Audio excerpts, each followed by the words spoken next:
हम जानते हैं इलेक्ट्रॉन्स हो या प्रोटॉन्स हो, ये सारे के सारे क्वार्क से मिलकर बने होते हैं। Hello and welcome to Shariq epic YouTube channel. आज हम डिस्कस करने वाले हैं अपने कुछ बेहतरीन न्यूमेरिकल्स के बारे में। प्रीवियस वीडियो में मैंने आपको 1.31 न्यूमेरिकल्स को सॉल्व कराया था।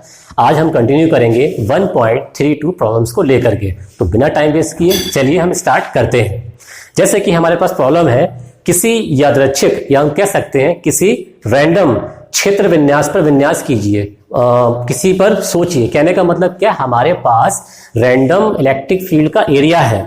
उसने कहा इस विन्यास की यानी इस कॉन्फ़िगरेशन की किसी शून्य विक्षेप स्थिति मींस नल पॉइंट जहां पर इलेक्ट्रिक फील्ड का कोई भी परीक्षण आवेश रखा गया है। कहने का मतलब क्या है, वहां पर कैपिटल ई की वैल्यू कितनी है अपन लोगों के पास, 0 है। वहां पर कोई ऑब्जर्वेटिव चार्ज रख दिया गया है।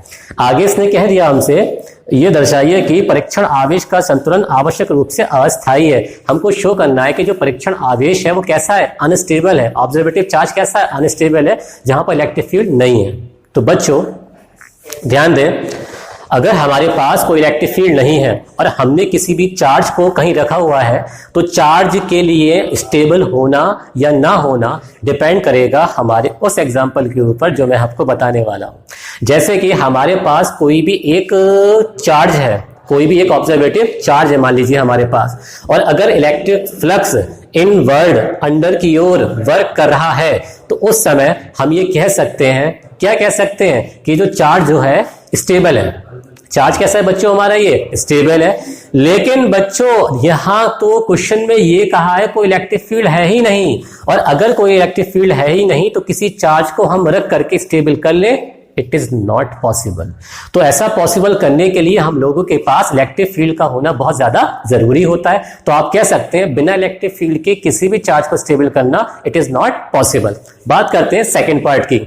सेकंड पार्ट में इसने हमसे कहा है कि इस परिणाम यानी इस रिजल्ट का समान परिमाण यानी इस रिजल्ट का इक्वल मैग्नीट्यूड तथा चिन्हों के दो आवेश, यानी हमारे पास कोई भी दो चार्ज है। तो बच्चों कैसे दो चार्ज है, आइए देखते हैं इस बारे में। हमारे पास एक चार्ज तो देखिए बच्चों यहां पर ये रहा, ये चार्ज क्या है हमारे पास, Q। एक चार्ज हमारे पास क्या रहा, ये रहा बच्चों हमारे पास Q। अब इन दोनों को हमने एक लाइन के जरिए कनेक्ट कर दिया है।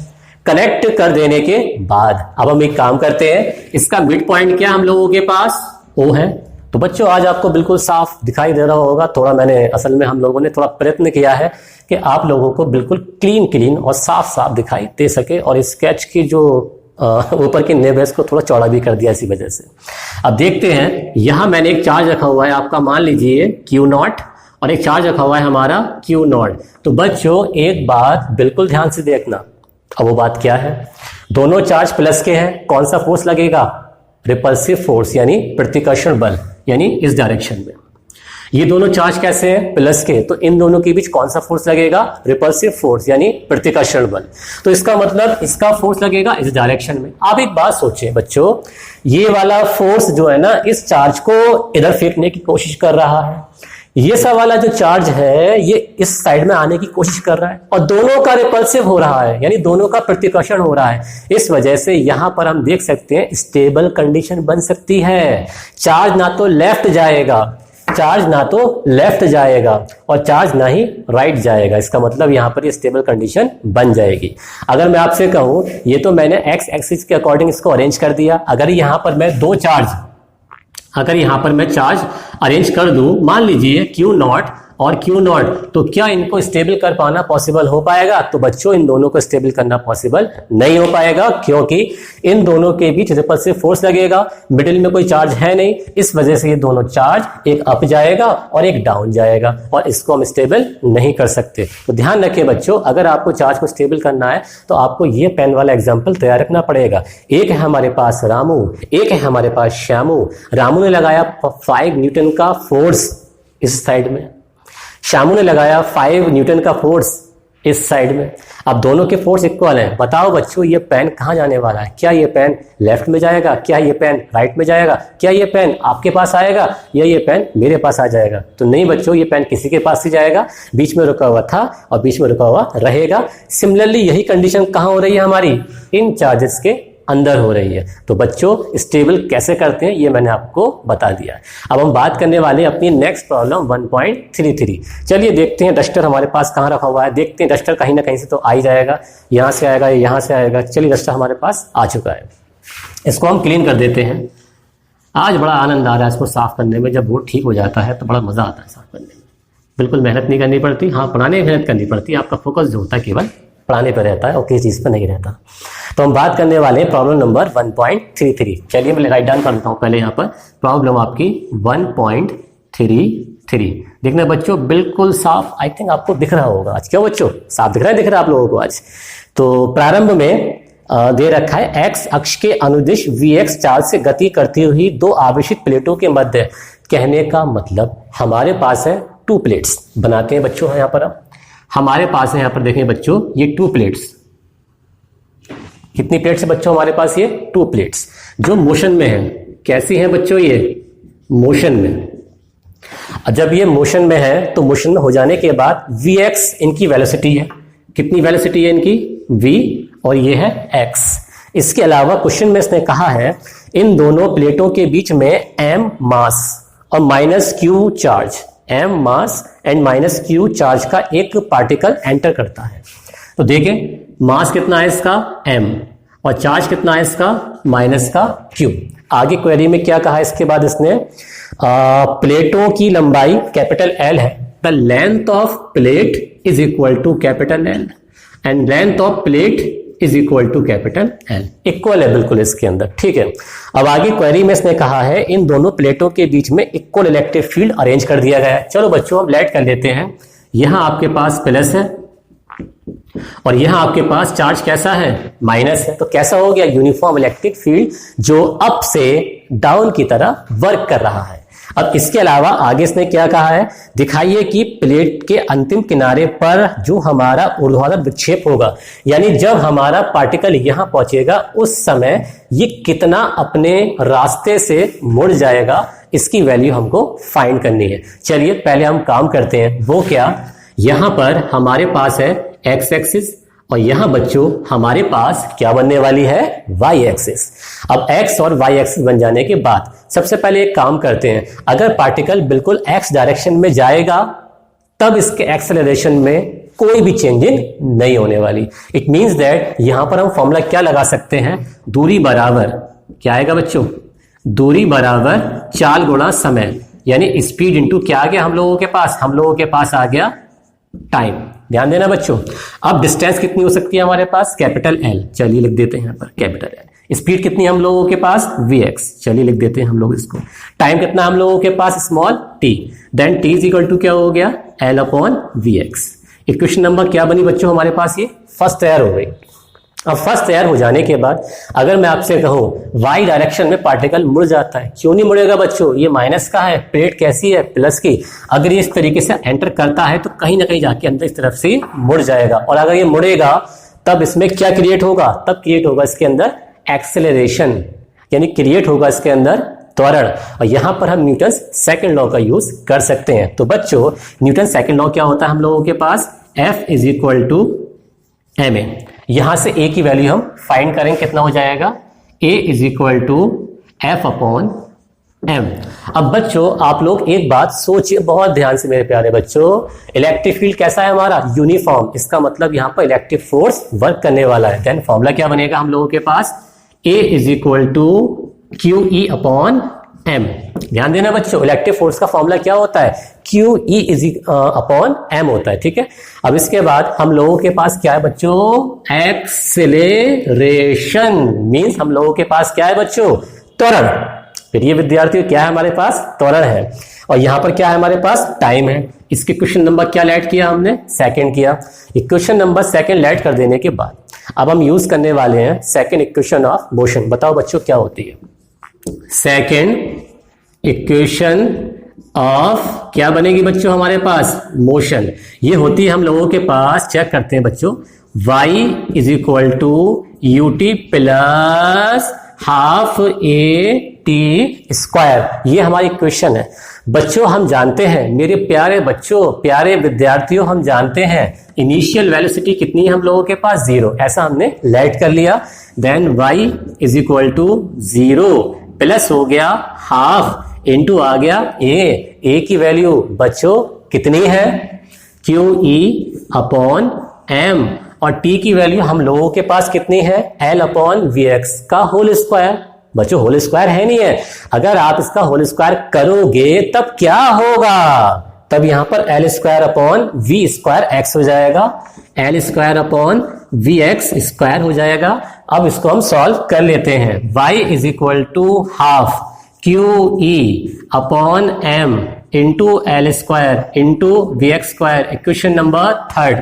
अब बच्चों ध्यान देने वाली बात यह है, जब हम 11th क्लास में थे, थोड़े नादान थे, थोड़े बुद्धू थे, लेकिन उसके बाद हमने एक चैप्टर पढ़ा था, क्या पढ़ा था, वेक्टर विश्लेषण एवं प्रक्षेप प्रगति, vector analysis and projectile motion.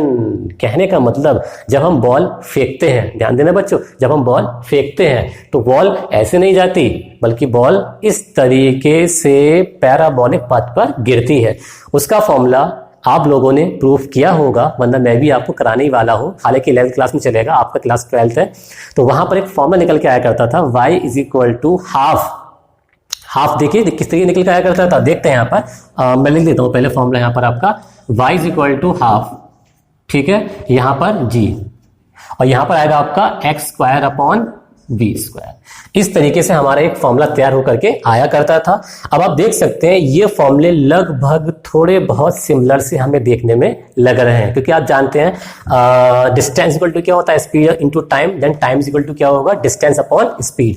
तो इसका एक बेसिक सा फॉर्मूला होता है। अगर हम इनकी कंपैरिजन करें, ध्यान देना बच्चों, प्रक्षेप का पथ परवलयाकार होता है, ये गैलीलियो ने बताया था, यानी path of projectile is parabolic. तो इसी को लेकर के ये क्वेश्चन तैयार की गई थी। अब ये क्वेश्चन नंबर 4 और ये क्वेश्चन नंबर आपकी 3 लगभग देखने में बिल्कुल सिमिलर लग रही हैं। और जो हम जानते हैं जब ग्रेविटेशनल में ऐसी क्वेश्चन पर पाथ पैराबोलिक होता है, तो यहाँ भी पाथ कैसा होगा, हमारा पैराबोलिक होगा, और यही हमको प्रूफ करना था। और इससे हमें यह भी मालूम पड़ जाता है कि पैराबोलिक पथ की वैल्यू कितनी हो सकती है। अब चेक कर लेते हैं क्या इसने क्वेश्चन में कुछ और ही पूछा है हमसे, तो देखते हैं यहाँ पर। नहीं, इसने हमसे यही प्रूफ कराया था कि जब पार्टिकल यहां पहुंचेगा तब इसका जो डिफरेंस है वो कितना होगा। हालांकि देखो बच्चों, यहां तक प्रूफ हो चुका है, लेकिन अगर उसने कहा कि ये पाथ पैराबोलिक होगा तो आप इनकी कंपैरिजन करके भी बता सकते हैं। तो इस तरीके से मैंने ये प्रॉब्लम सॉल्व कर दी। Now move on to last problem of this chapter 1.34।